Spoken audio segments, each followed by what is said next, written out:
It breaks my heart. I don't care if Liam can go to the bathroom by himself.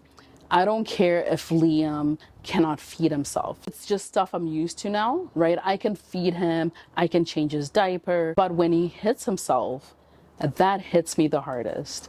I want to make it stop, but I can't. And I want him to be this happy child that he was when he was younger before the self-injurious behavior. He didn't start this until he started JK. So all before, I told you through preschool, he was playing piano. Something happened when he was in JK and he just started hitting himself. And it started slow and it just kept increasing. And at that time, without any sort of therapy, I didn't even know how to manage it, right? I was told block it when it happens, just to hug him and squeeze him, trying to give him pressure. But it's just gotten worse over the years. So now he's 11 and he's been doing this since he was 4.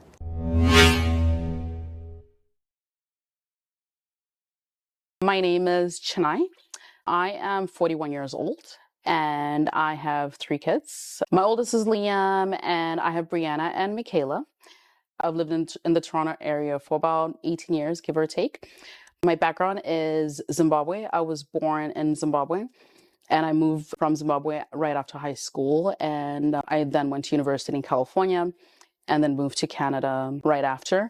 I met my husband here. His background is Jamaican and he'd lived here for a few years before I met him. And we met randomly at his cousin's house because him and his cousin were really good friends. And I had gone over there for, I think it was a barbecue, I don't remember.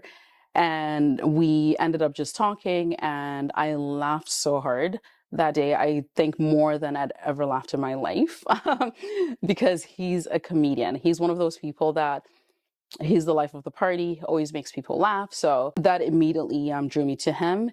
And the funny thing is that he's not typically a person that I would have dated, but I think just having him make me laugh that much just made it just easy to connect. And we went on our first date and we just realized how much we had in common in terms of how we felt about family.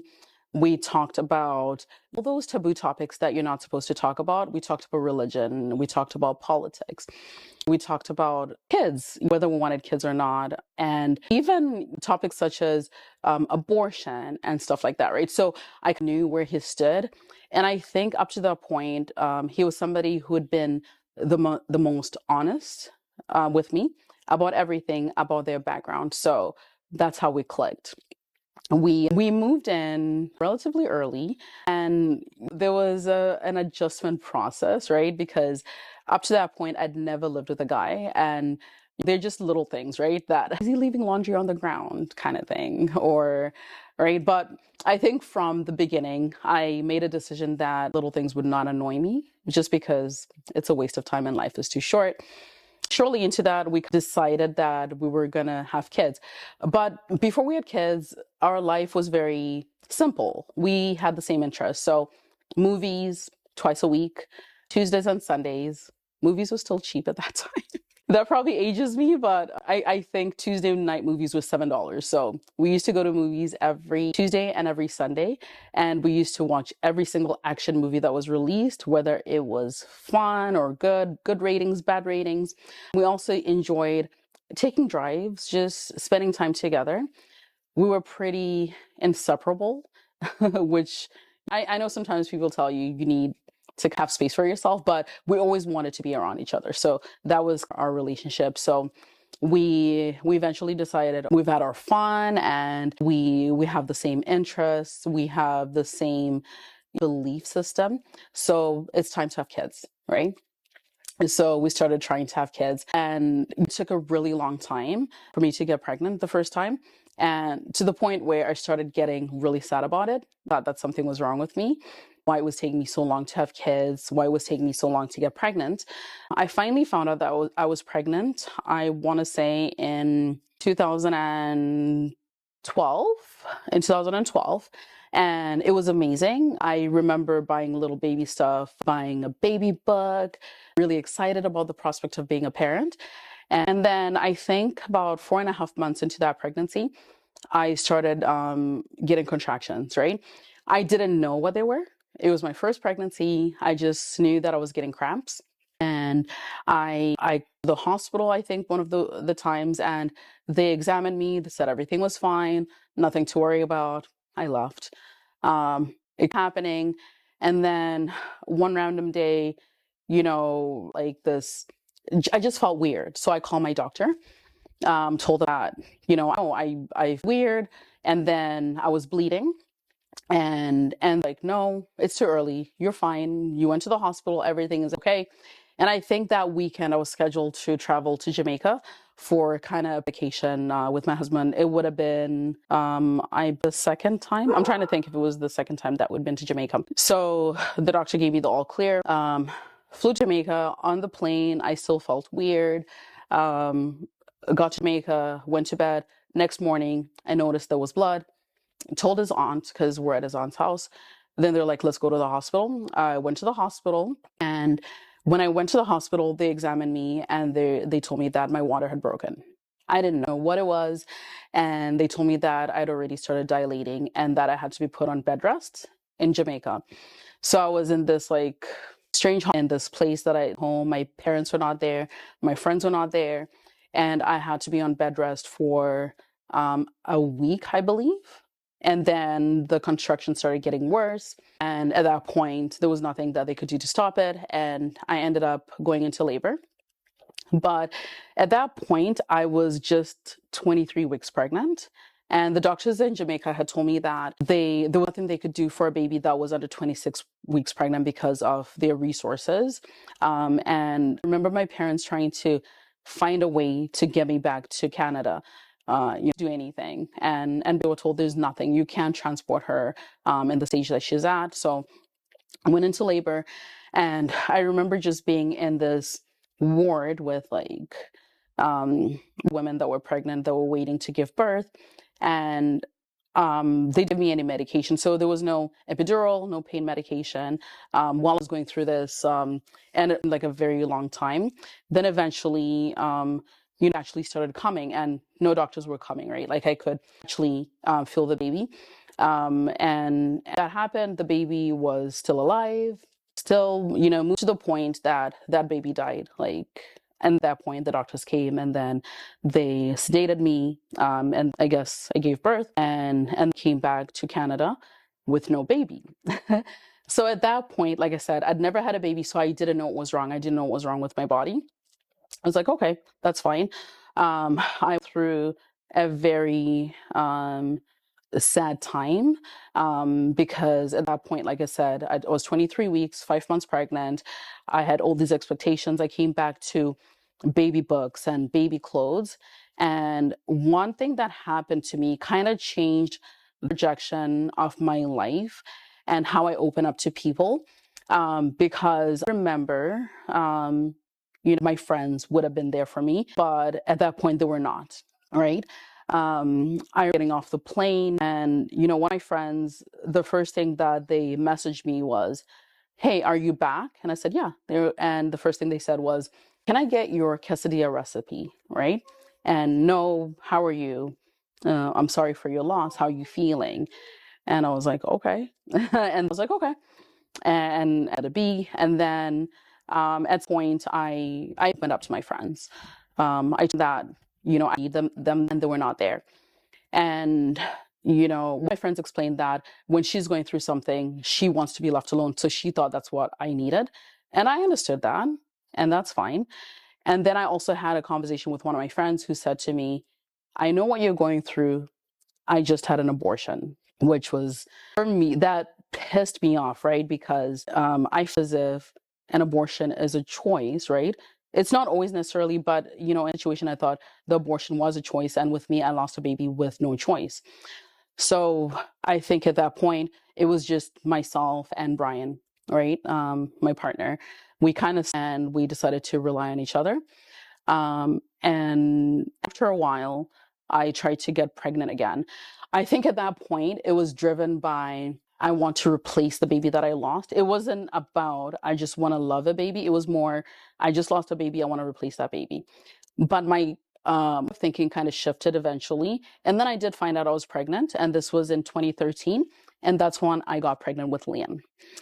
And I believe 20 weeks in, I started having the same symptoms like the previous baby. So I freaked out. It was still very minor. I was supposed to spend the weekend with my mom. I had gone to New York for the weekend. I was supposed to spend some time with my mom, and she came to pick me up. And I said, Mom, I just feel a little weird. It's probably nothing. And she said, you know what? I'll drive you to the hospital right now. What's the worst that could happen? If it's nothing, it's not. Go home. Went to Mount Sinai Hospital, and same thing.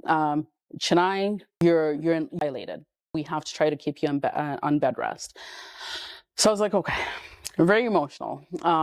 We called my husband. He drove from New York. So he had driven to New York. So he drove back to from New York. And when he came back, I was in the hospital for a couple of days. Towards the end of that week, started going into labor again. And that way, and they couldn't stop it. I was 26 weeks pregnant, and, you know, I gave birth to weeks, and it was a lot because, you know, when you have a premature child, not the same as having a full-term child where you can hold them on your chest while they do everything. And, you know, it was literally, he came out the cord, quickly got me to kiss him on his cheek and whisked him away. Put him in NICU to make sure that he was warm enough. And so then this was my reality. I had a baby in NICU. I didn't get to see him until hours after, later on during the day that I had given birth to him. I had him around 2, 3 a.m. in the morning, so I didn't get to actually see him until probably mid-morning or late morning, around 10 a.m., and I couldn't touch him, right? He was wrapped in some sort of plastic film, make sure that he was warm, and at that point they couldn't take him out because of how fragile he was. I don't think I actually got to hold him until 2 days after he was born. But then the next day, they did some tests. So they did an ultrasound on Liam, on his brain, and they called his dad and I to a family meeting, and the whole team of doctors was there. And they basically gave it to us just as frank as possible. We noticed that Liam has a grade 4 brain bleed. And it was a lot of information. But bottom line is the doctors were suggesting that we decided to pull the plug because he was going to have all these issues, right? And almost as if me and his dad had discussed it, we responded almost in unison. We're like, no, we're fine. We're going to keep Liam and we'll take care of everything that comes. And what followed was a long 69 days in the NICU. He started off in Mount Sinai, and this is before Mount Sinai a new NICU unit. So at that time, it was one big room with different babies. So one baby after another, and just parents and just worrying. And my schedule at that time was I would spend the whole day at the hospital doing skin to skin, pumping milk, watching the doctors poke him, take blood. He was on CPAP, so I didn't even know how he looked at this point. I had no idea. And then I would leave to go home in the early evening, go take a shower, eat dinner, wait for his dad to come back from work, and then would go back to the hospital, spend some time with him, and then come back and sleep. And, you know, the day in, day out, we ended up meeting a lot of parents in NICU, kind of this family of people that are in the same situation, that are going through the same things. We actually had a group at one point on Facebook, and we used to communicate and have updates about our kids. And then one particular day that was really scary is the routine was as normal, went home to sleep. I was so tired because I used to spend so much time at the hospital and I hardly got any sleep. So I slept through. I woke up in the morning. I had about 8 missed calls from the hospital. And the first thing that comes to mind is something's wrong with my baby. Why would they call so many times? I called the hospital right away, and the first thing they said, oh, Liam's fine. And pissed me off, actually. Like, at relief, but that pissed me off because in my head I was like, why are you calling me 8 times? And then the first I call you tell me, oh, he's okay. The issue that time was they decided to see if he was okay being off CPAP. And what happened is because of that, wasn't able to handle it, so he needed a blood transfusion. And just with anything, they need parent consent. So they needed to get my consent so that they could take him to sick kids for a blood transfusion. His veins were very tiny that they couldn't would do with the other NICU kids in that unit. So they actually had to transfer him under like the tunnel, I guess, between and sick kids. So they had to transport him, have transfusion, and then bring him back. So eventually everything was fine, and then he got discharged from that NICU, and then he was transferred to St. Joseph Health Center, that level 2 NICU, I believe. And at that point, we're just waiting for him to gain weight, waiting for him to be able to feed before they could discharge him. When Liam was discharged from the hospital, he was 5 pounds. Tiny little itty bitty thing. Preemie clothes, the diapers were so tiny. I still have some of them, I think, somewhere. And we took him home. One thing, before he was discharged, all babies get hearing tests. So when they did the hearing test, they noticed that there was an issue. So then at that point, he was diagnosed with bilateral hearing. It's moderate, so he can hear some things, but not everything. And so we knew, okay, here's our little boy. He has trouble hearing. Doctors had told us that they were not sure how the brain bleed would affect him, but they mentioned that he could get cerebral palsy and he might not be able to walk. So we knew all that. Autism wasn't factor, and sorry, I don't think I explained, has severe autism. He has global developmental delay. He has cerebral palsy, and he also has the moderate hearing loss. So those are his diagnoses. So at that point, autism wasn't a factor because at this point, nobody really knows what causes autism, right? So the brain bleed had nothing to do with it as far as we know. So we took him home, and from an early stage, he was actually showing the symptoms of autism, but I don't know them, or I didn't know them. So he was just like a little normal little boy growing up, and a little bit delayed, we knew, but he would line toys up or spin things. You know, those are some of the signs. So that's how he would play. He would find a little toy car, turn it upside down, spin it, and he absolutely loved that. The other thing Liam loved from very young were alphabet, numbers, and he would, I believe when he was about 2, he could count from 1 to 100. He could count forwards and backwards. He could do his alphabet forwards and backwards. And I was like, this is incredible. Like, how can a little 2-year-old do all this, right? And so he kept going for follow-up appointments. I don't think that they noticed the signs of autism until he was close to 4 years old. And the reason for this is because he also had the global developmental delay. So they didn't really see that until one day I came in for a development assessment, and they noticed how he played. And the doctor said, I think you might have autism. And I were both there, and he told us this. I didn't know what to think because, as embarrassing as this is, at that point, I didn't even know what autism was. I had never heard of it. I heard the word, but I never encountered a child with autism, or I had, but I didn't know what it was. So, okay, home, started doing some research. Gives you stuff, and you just you tell yourself, stop Googling right now because. So we went for an assessment, and when he got his diagnosis at the age of 4, he was diagnosed with moderate to severe autism. And recommendation was that he just continue doing therapy, right? Stuff, repeating routines. But at that point, they don't give you education. At that point, they didn't really give you enough education. They tell us, okay, teach him the toothbrushing routine every day, right? And you do as much as you can, but still you just don't have the tools to kind of skipped over before he turned 4. Before he turned 4 sometime, started walking. So he started walking just before his 3rd birthday, right? Used to use a walker to help him, and he started walking, and he walks with a limp. So the cerebral palsy affects the right side of his body. So that side is weaker than the left side. So most of the stuff he does it with his left side. So at that time, he started spoon feeding himself. He was hand feeding himself. He said he was walking. he was going to preschool just before his kindergarten, and he would play the piano at his preschool. I have videos of him playing the piano and him making up these tunes, which was just like new tunes that he would make up. And he said he still liked his alphabet. He would match stuff. He said certain words. It was hard to understand him, but there's certain words that he would say, like want juice, like basic language. So we're hopeful with everything. At that point, he was on a wait list for services. And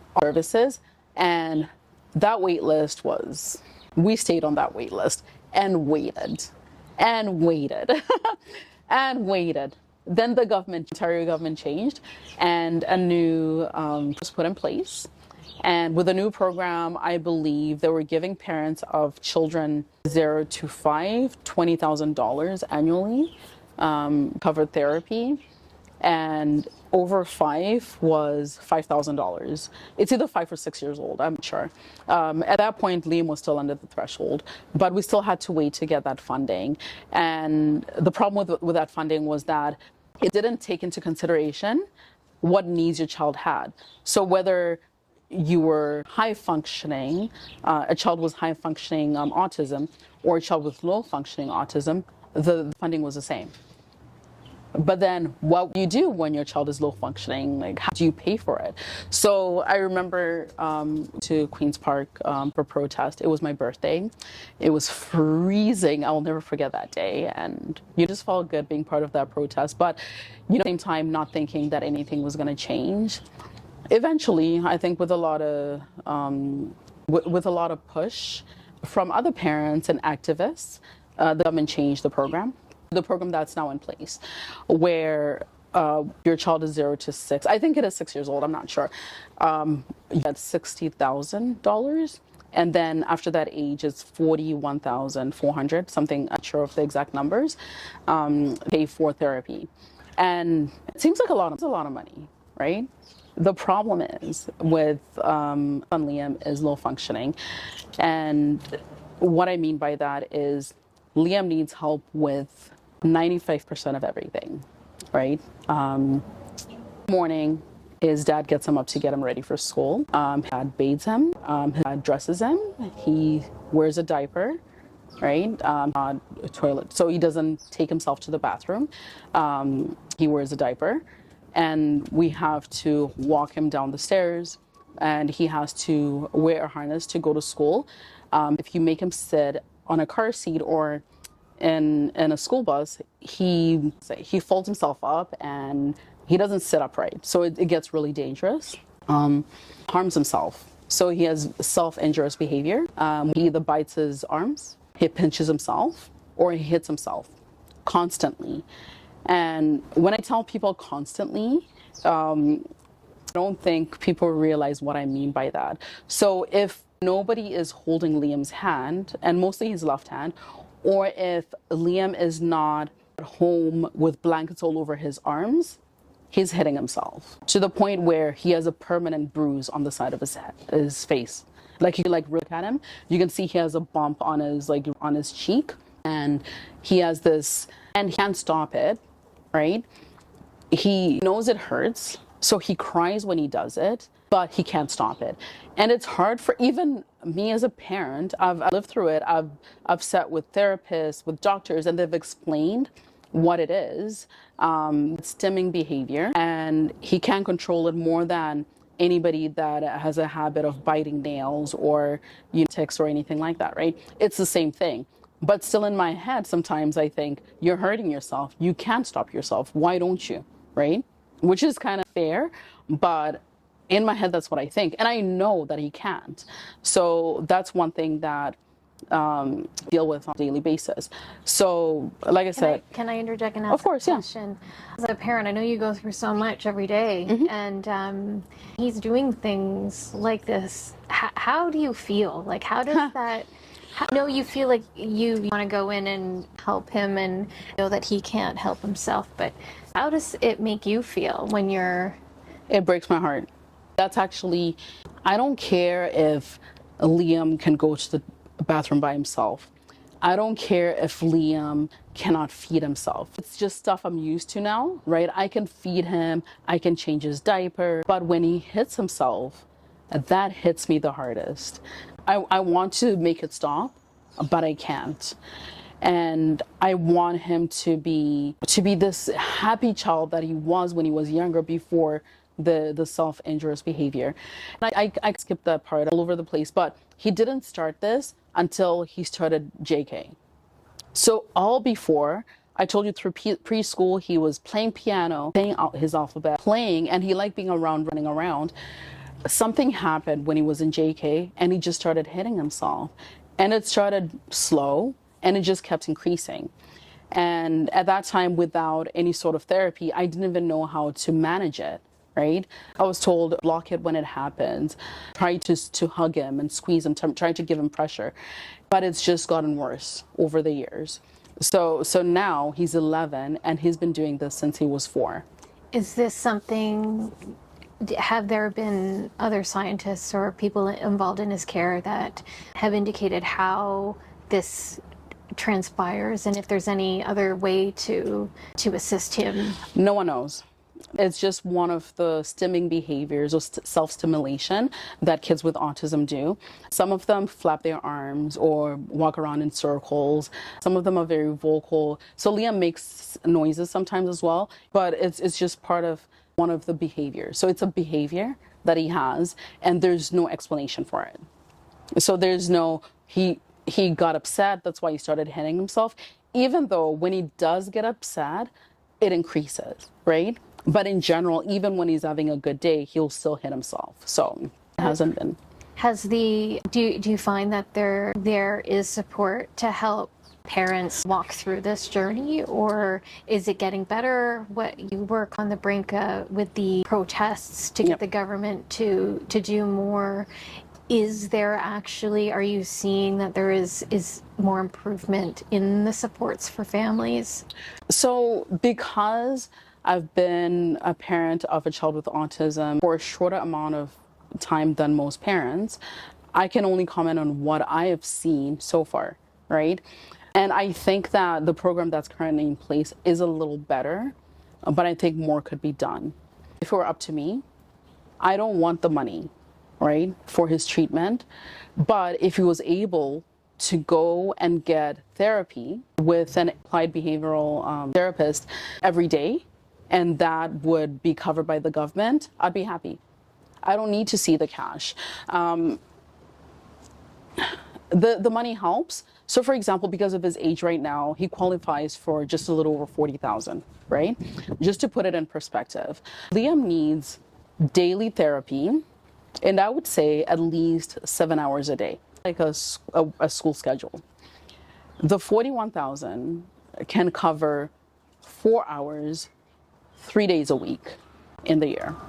So the rest then falls onto the parents to kind of, top up that therapy. So a therapist will show you what to do, and you're supposed to continue it when you get home, right?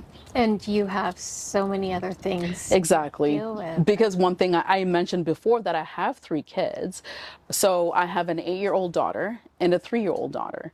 So this is typically developing. Exactly. And this is a day in my life, right? I work from home part of the time, and I go to the office some of the time. And when I'm working from home, I am working. So people have this thing that they think that if you're working from home, you can do whatever. No, I'm sitting in front of a computer when I'm at home. So once I finish work, then I have to go pick up all 3 of my kids from their daycares. Liam is at a separate daycare than his 2 sisters, just because it's difficult to find him daycare spots because of his condition. Because even though every child belongs, they do not. For people that don't know, they say every child belongs, but they do not. But I'm lucky with the daycare that he's at right now. So I go pick them up at daycare. I come home. I change Liam. I make sure that my daughter Brianna is doing her homework. I change the 3-year-old. I start making them dinner. During that time, I go bathe them. I finish bathing them, and it's time for them to eat. Then I start making dinner for myself and my husband. I typically don't settle down for the evening until about 9 p.m. And what that means is I can finally sit down, maybe try to watch TV. At that point, I've put Liam to bed and I've put Brianna to bed, my 8-year-old. My 3-year-old makes her own hours. Liam, like a lot of kids that have autism, doesn't sleep well. So even though I put him in his room so that he can settle for the night, sometimes I will go to bed at midnight and he's still awake. He doesn't sleep well. On a bad night, he's kicking his headboard and you can hear it. Or he's still hitting himself. Even though we tried to give him tools so that a lot of soft blankets, a lot of pillows on his bed so that he doesn't hit himself. Sometimes he does if he's having a really bad day. And sometimes I feel that the hitting and the crying is related to him being in pain, but I don't know if Liam is in pain. That's another thing. He doesn't talk. And so imagine your child not ever saying mommy or daddy, not ever saying I love you, not ever saying I'm hungry, not ever saying I have a tummy ache, not ever saying I don't want to watch this TV show that you have on. I literally don't know what's going on in Liam's head. The only time that I know what's going on in his head is when he brings me his cup to show me that he wants to drink something, or when he brings me a bowl to tell me that he's hungry. And the bowl and the cup don't represent anything in particular. So they don't represent pop versus apple juice versus orange juice. When he brings me a bottle, he's just saying, I need something to drink. He doesn't drink water. He doesn't drink milk. The only thing that Liam drinks is some sort of juice. So we find that we have to dilute it so that he is not drinking too much of it because of the sugar. When he brings a bowl, it's either he wants goldfish crackers, which is his favorite snack, or he wants chicken nuggets. And that's another thing with him. And a lot of kids that have autism is their diet is very restricted and they're very particular, right? So Liam's diet is restricted to chicken nuggets and fries, or chicken strips, mac and cheese, sometimes rice and chicken, sometimes some other pasta. But just because he ate it today doesn't mean he's going to eat it tomorrow. Liam used to like burgers and hot dogs. He will not put them in his mouth right now. Do you find it's difficult to manage your other typical children's, I call them typical just so the audience can kind of differentiate, but do you find that it's difficult to manage their diets because Liam's diet is limited to things that you would maybe have changed or done differently had he not? It's I would say it more affects the youngest, right? The 3-year-old. Brianna, the way that we raised Brianna is to understand the differences between her and Liam. Right? She loves her brother, and we taught her from when she was 2 years old that he's different, he has autism. I remember when she was 3 or 4, she'd be talking to somebody and she's like, Liam has autism in his brain. That's how she used to describe it. But because of that, I think she understood that he has his own diet and she gets to eat whatever I prepare, right? The challenging part is having to prepare different meals, right? Because I can't rely on chicken nuggets and fries and mac and cheese for everybody every day. So now I have to cater to, which is why sometimes it takes me so long before I settle down, because I have to make different meals for different people, right? So that's very, very challenging. It's challenging when you go out to eat because wherever you go has to have specific food. And another thing that people might not realize is just because Liam likes McDonald's chicken nuggets doesn't mean he's going to like Burger King chicken nuggets, right? Sometimes he will, but sometimes he knows the difference and he won't eat it. So it is a challenge when it comes to feeding, because with my 3-year-old, she's wondering, why do you have this when he can have nuggets, right? So she'll go take food out of his plate. Or sometimes I'm encouraging my 3-year-old to drink water, right? Because it's healthier and that's what I wanted to focus on. But then she sees her brother with juice and she's thinking, why do I have to drink water when he's having apple juice? So she'll go get his bottle, right? And drink out of it, because he uses either a cup with a straw or a sippy cup, those non-spill cups, because he's not steady enough to hold a cup on his own, right? He'll spill it over the place. So it does get a little challenging when it comes to meal times with the kids. Do you ever just Feel so frustrated and exhausted. Yes, I'm constantly exhausted. And the worst part, well, not the worst part, but people will call me. I have a lot of good friends, right? So sometimes people call me or message me and I don't respond. And they get upset with me, right? For non-response. And I feel guilty for not responding. And sometimes I try to explain why I'm not responding. And I remember a former friend of mine. We're not friends because this is one of the reasons actually, but she even made a comment. She said, well, my other friend has a child that has autism and she finds time for me. How come you can't, right? And the friend that she was referring to has a daughter that's high functioning and is independent for the most part. I have a child that sometimes I have to lift because he decides he doesn't want to walk right now, right? And I'm mentally exhausted. And when I'm not doing whatever I'm doing for my kids, when I'm lying in bed, my brain doesn't stop. I'm constantly thinking. And it seems like an exaggeration, but every single night, there's not a single night that goes by that I don't think about Liam and the other kids and my situation. I sleep at 2 a.m. in the morning, right? Even if I know I'm going to get up at 6 so that I can go to the office the next day, because I'm thinking, Liam is 11 right now. What happens when he's 15? What happens when Liam's 18? What happens if I die? Who's going to take care of him? Is he going to, with the therapy, is that going to help? Is he going to be able to make it in society without assistance? Will he ever be able to live alone? At some point, do I have to eventually put Liam in a home, right? I don't want to. But these are my thoughts when I'm lying down, right? When other people are watching TV or... Exactly. Right. Or they're just blissfully sleeping.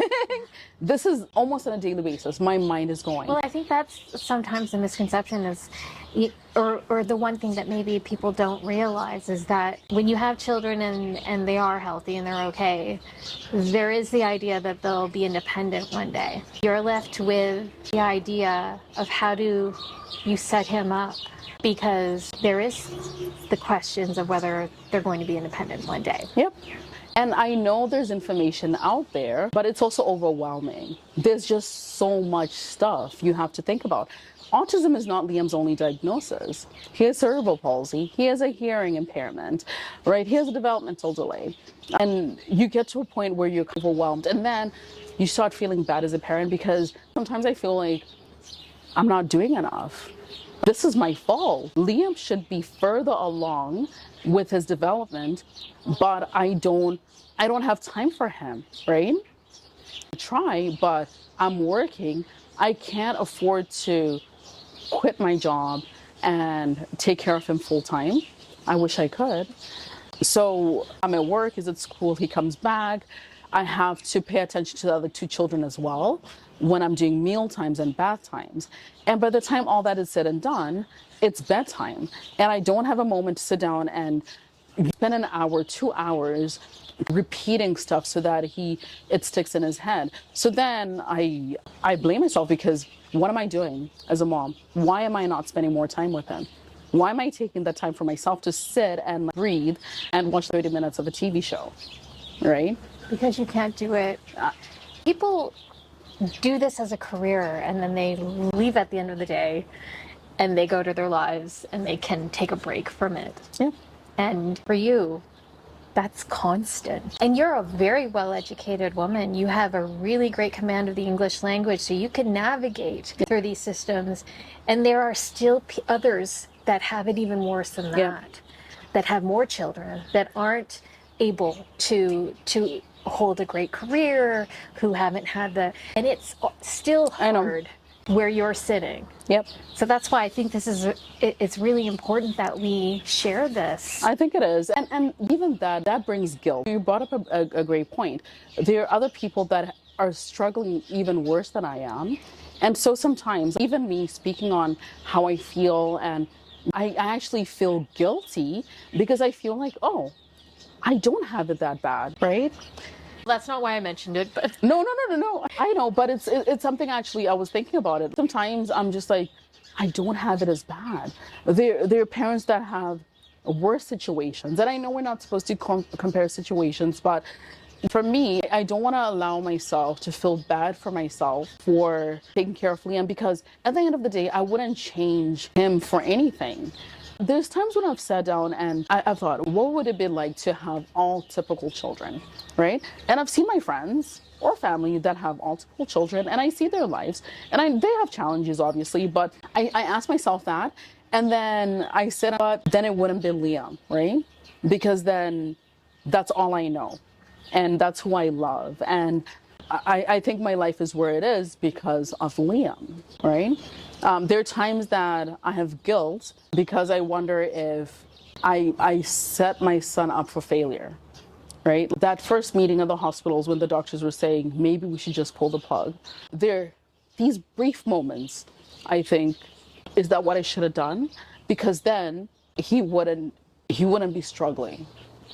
And then I have to shake that off and say no, because then I wouldn't know. I don't think I'll be the mom that I am without Liam. I wouldn't know the love that he gives me, because he's a very sweet boy, and he laughs a lot, and his giggling is contagious. And when he's having a good day, you're just like, so I wouldn't change that. But I do have moments where I just have these thoughts. And well, I think you touched on it. It's really difficult to rest. And I think that's the one thing people don't realize, is that rest, you imagine, you see it in the movies, that sleep deprivation is a form of torture. And so when you're managing the load that you're managing, and it's difficult to rest because you have to line everything up so that it runs smoothly so your kids can have a great life. You can't feel guilty about that. I know. But also, for example, traveling is interesting. So trying to travel with all three of my kids. So the longest trip that we've ever taken was before Michaela was born. So it was just Liam and Brianna. Liam was 6 and Brianna was 3, and we traveled to Zimbabwe. Yes, and the long part of that flight was 14 hours, and that was relatively smooth. They slept for the most part. Liam wasn't loud and vocal on the plane. There's a couple times he was kicking the seat in front of him, and I had to apologize profusely to the person in front, and that was fine. Now that he's older, traveling is, when I think about it, I just don't want to do it. We went to Jamaica this summer, and by the time you're on the plane, you're so frustrated that he didn't want to stand up. He wanted to sit on the floor, and we're in line. I have the 3-year-old throwing a tantrum. I have Liam throwing a tantrum. And then I have to rely on Brianna, who's only 8 years old. And that brings me, again, the guilt. I have so much guilt when it comes to Brianna, because she's had to grow up really quickly. She's sweet. She's a caretaker. And even when I've had feedback from her teachers, I hear, Brianna helps the other kids. Brianna is a mother figure. Brianna has these leadership qualities. But I think it has to do with the fact that she takes care of Liam. And when we're in the car and Liam is hitting himself, you'll hear Brianna say, Liam, don't hit yourself. Don't hurt yourself. Or she'll try to give him a hug. And so there's that guilt. You could also look at the other way. You probably got lucky that she was already of that disposition. Yeah. She was probably born as a mother figure. That's a good way to put it. I am very blessed. When I was pregnant, I'm sure you taught her a lot. When I was pregnant with her, that was a rough pregnancy, and not in the way that, not because of morning sickness or whatever. I had to, at that point, I was going to appointments every 2 weeks because of what had happened the 2 previous times, right? So they wanted to make sure that I would carry her to term, and she was fine. She made it to 40 weeks, and they had to induce me because I had diabetes when I was pregnant with her, but that's the only reason they induced me. Otherwise, she wasn't ready to even come on a due date, so I know. And then she came, and I was just like... But she's the opposite. I know. Liam was like, I need to get into this world. I don't care if it's 6 months, I'm coming. And Brianna's like, nah, I'm comfortable. No, just leave me in here. It's nice and warm in here. Michaela, even worse. I wasn't induced with Michaela. Michaela came 11 days after her due date. Oh my goodness. And she was just like, I'm not, like, you guys are okay. You have experienced pregnancies on all. I wanted to go back to what you said about going onto the plane and apologizing to people. I'm curious to know how the public in general receives your situation with Liam? We get different responses. Sometimes we get genuine concern. Sometimes we get pity. You can see the difference in the way people look at you. Sometimes we get pity. Sometimes we get people that don't understand at all. And they would rather you be off that plane. Sometimes I'm like, no, because I paid, and yes, he has autism and that's just it. And then sometimes I feel bad for them, for the other passengers, because now you don't have your peaceful flight because you have a kid that's vocal. And like I said, with the constantly kicking and the specific seats that Liam has to sit on, right? You can't, because of the hitting, anytime he sits somewhere, he wants to sit in a way where he's either sitting on his left arm or covering it. So he likes to lie down. So if you sit on certain seats, he's gonna kick the person next to him. So we want to put him, if you're facing the front of the plane, on the right side at the window seat, because then you can sit in the middle and block him from lying down and kicking people. When we're coming from Jamaica, he was sitting next to a young man. We asked to switch seats, and he didn't want to. And we tried as we could, and Liam kicked him a few times, and he eventually moved, right? And I feel bad about that, but that's the struggle when you're traveling, right? Because you have to, and you have to plan where you don't have a lot of carry-ons, because suppose it's just myself, my husband, and the 3 kids traveling. Him and I have to push all carry-ons, lift the 3-year-old when she's throwing a tantrum, somebody hold Liam's hand, or if he decides to sit down, somebody lift him up. So it gets very, very challenging, to where it's more exhausting than you want, and you just don't want to travel. And then a thought is, okay, what about if I put Liam in respite and travel with the girls? But then there's the guilt, right? Because why would you leave your other child? Because it's easier. And just because he can't tell you how he feels doesn't mean he doesn't feel a certain way. Exactly. So it's either just leave all kids, right? But again, who do you leave them with? And that's something that I haven't really talked about. Help with people around. My parents live in St. Catharines, and they both still work. So I can't just, hey, Mom, Dad, can you pick up the kids? Can you watch them right now? My little brother lives in St. Catharines. Again, he works full time. My older brother lives in Hamilton. They all have their lives, so I can't always rely on them, right? On the weekends, sometimes I do ask my parents or my father-in-law, he lives here in Toronto, to watch the kids for a little bit so that I can do basic stuff, right? Clean the house, run errands. So it's not, usually when I'm asking my parents or my father-in-law, it's not so that I can go to a party or go to the movies. It's typically, can you watch the kids so we can clean the house? Which is really sad. That's like, and sometimes my idea of fun, honestly, is cleaning the house, or just lying down without the kids. The kids are not here. I'm just going to lie down. Or if you ask my husband, going to Winners, IKEA, and Costco. That's my idea of a relaxing time, right? While I'm doing grocery shopping, whatever, because I will leave him with the kids and I'll volunteer. I'm going. It's fine. I will do the shopping. And I was thinking, it is really great that you've got your husband, because I do know that it could be more difficult without a partner. How do you guys connect despite the busy family? What's connection? I don't know.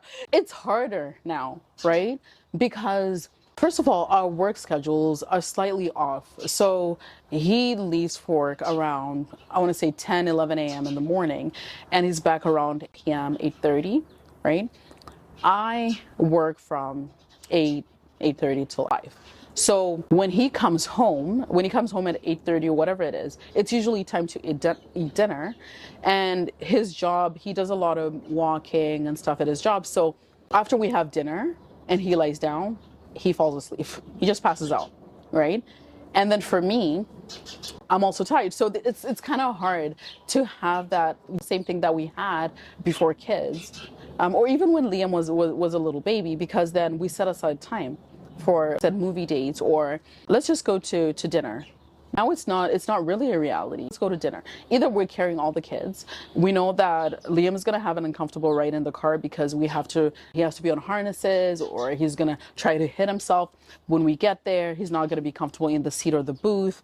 He's going to be upset until the food gets there. So then let's plan something with the two of us. Now we have to find somebody to watch the kids, right? I have a couple people that will watch them. I have a friend that now lives out in Barrie, and she deals with kids that have special needs, so at least she's able to handle a child like Liam. But she now lives in Barrie. She used to be in Toronto, so it was easier. She lives far away. She has her own life going for her, so I can't really rely on that.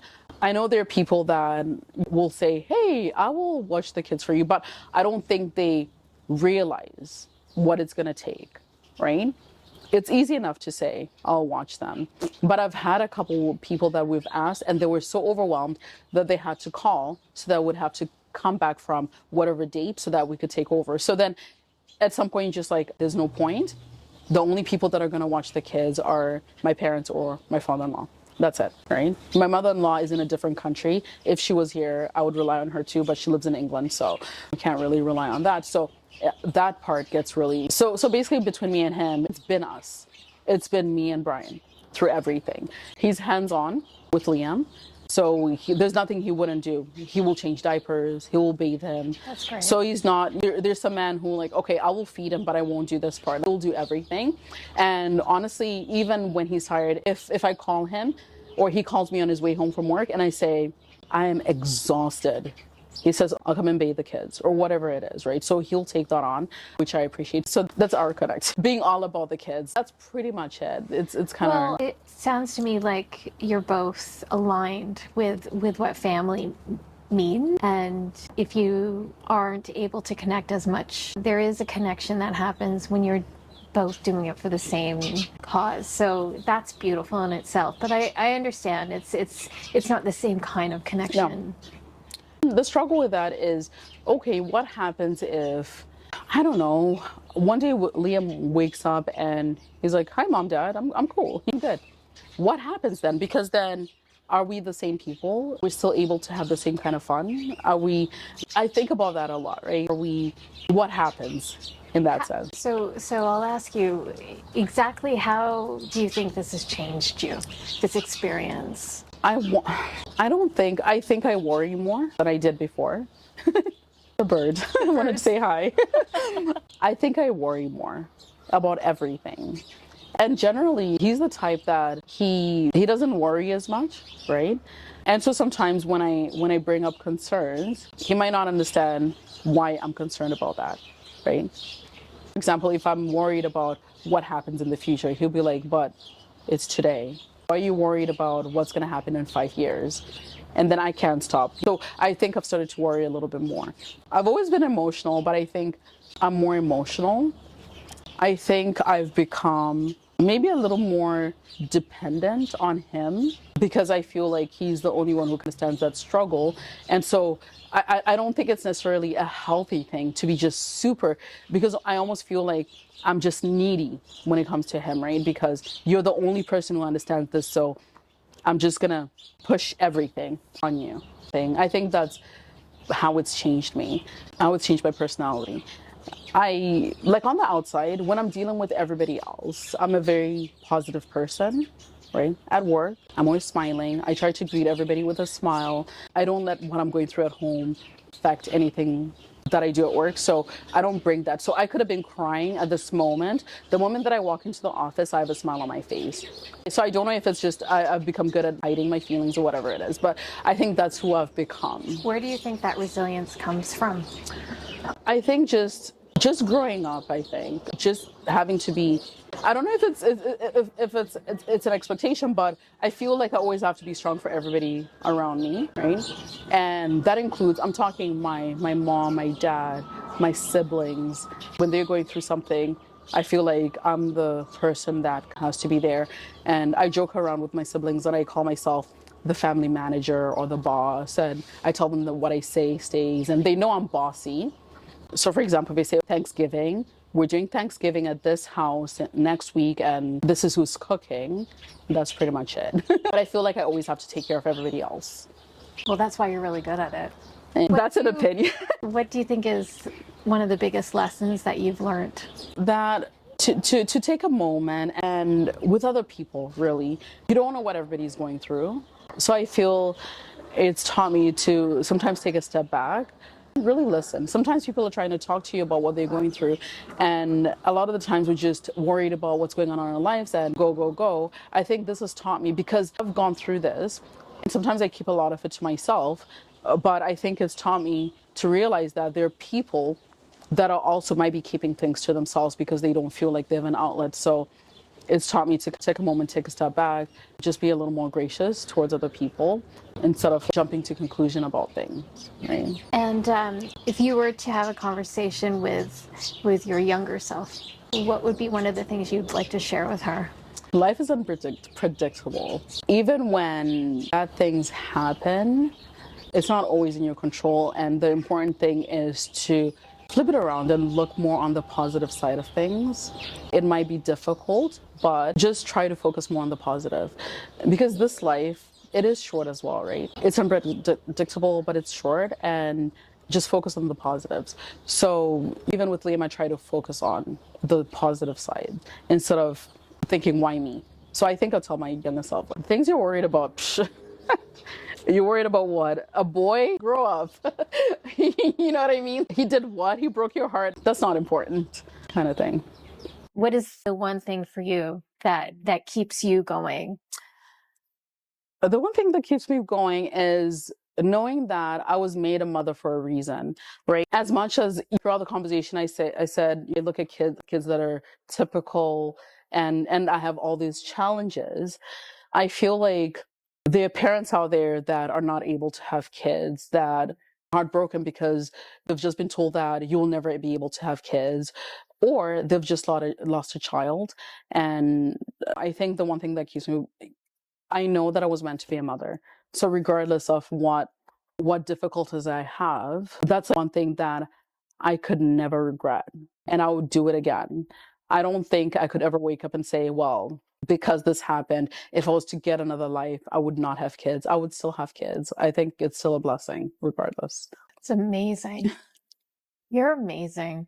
Thank you. You really are. You've really experienced a lot. I don't know. I don't feel like, sometimes I don't feel I'm excelling at this life thing. I'm just like, I just wake up and do what I have to do. But what would excelling look like? Because it sounds to me and it looks to me as though you really have. This might seem stupid, and this might be a symptom of watching sometimes too much TV or social media. But what do I think? When you see super moms, right? When you see a mom that they work, they come home, they take their kids to the park, they come back, their lunches are like, the sandwiches are like little hearts, and I feel like they're connecting with their kids. For me, that's what I see sometimes, and I go, I'm nowhere near that. I'm just doing the best that I can, and I need to do better. I'm constantly looking for ways to be better. I feel bad when I pick up girls, because I pick up the girls first for the most part from their daycare, and I pick up the girls and they say, "Mommy, want to go to the park?" And in my head, I'm calculating already. I'm like, okay, it's 5:30. By the time I pick Liam and go back home, it's going to be 6 o'clock. Then your dinner's at 6:30, so I need to do this, and that, and then so.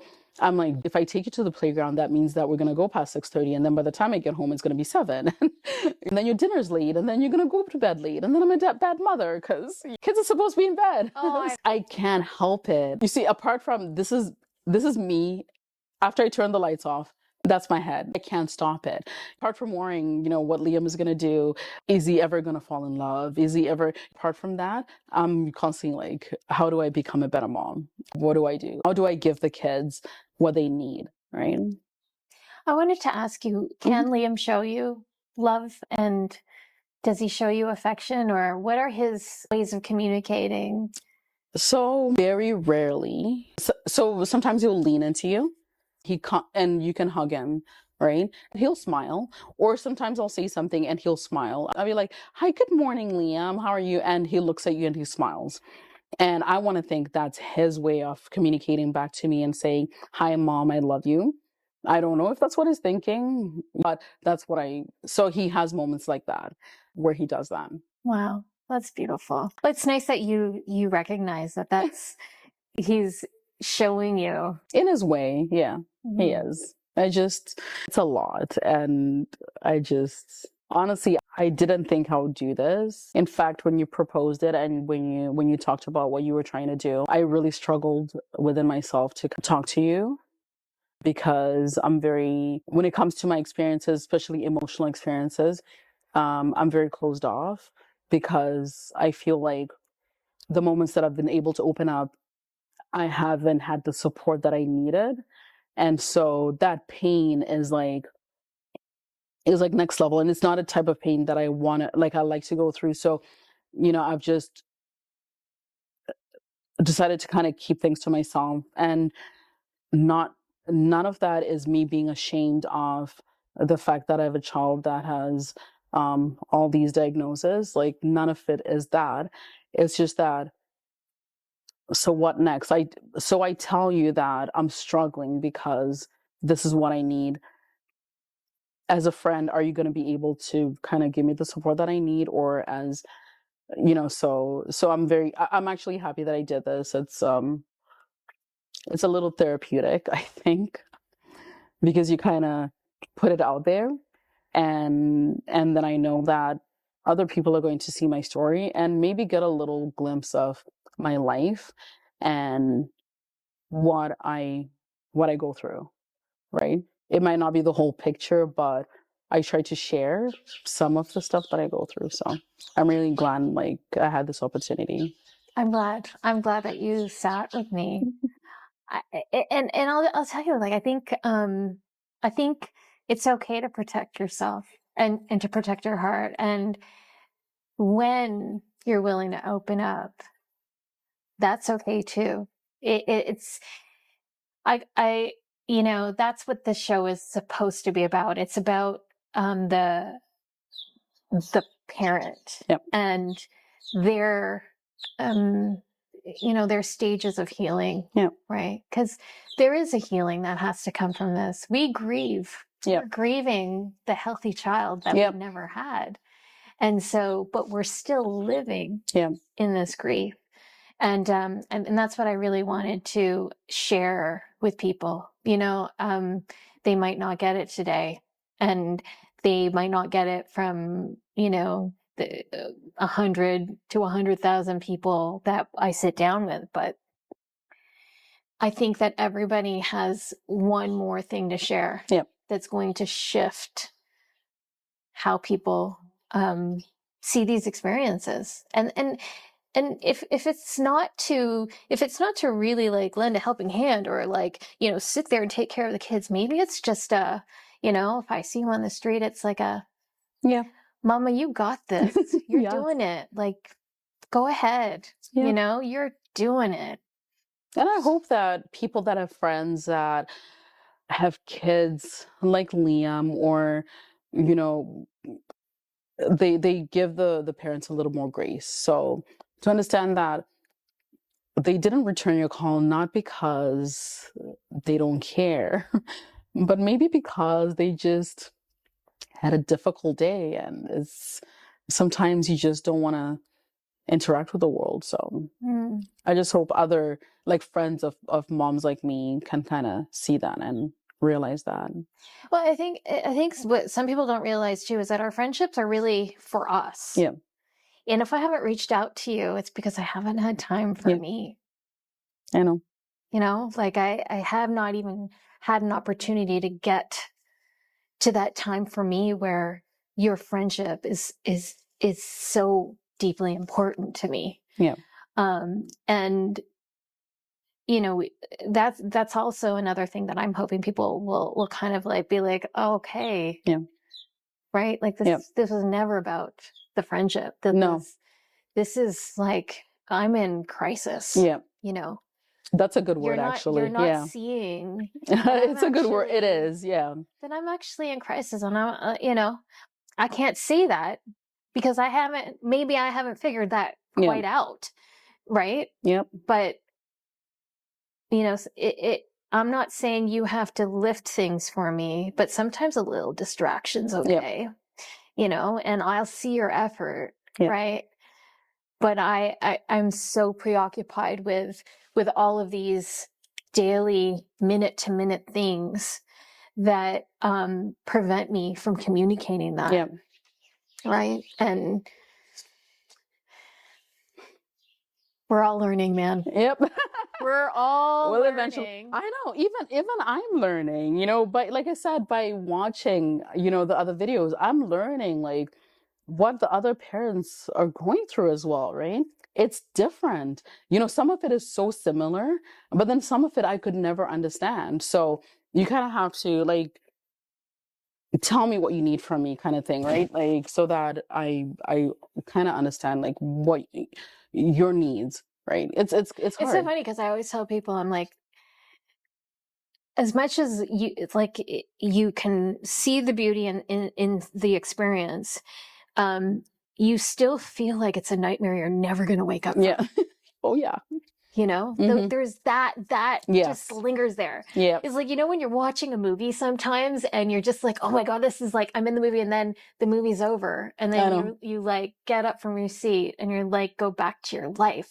Yep. And those challenges stay there. I know, right? They don't get better. No, I know. You're like, go away. You're just like, oh, you know, thank you for giving me like 2 hours where I've just forgotten about everything, but it's still there. I know. I have to say, you know, as much as, you know, a lot of people around me don't realize what I'm going through, or I do have, you know, people that try, you know, our families, Brian and I, our families do try.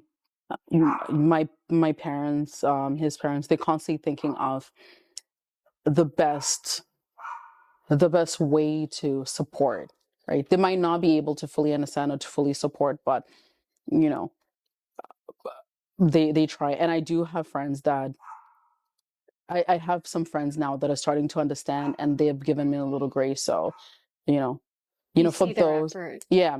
So for those, I appreciate it. And I think it's come also with growing up and seeing the people that are really around you and there for you. So, you know, I want those people to know that I definitely appreciate it, and I see their efforts, and, you know, I love them for it. So yeah, that's it.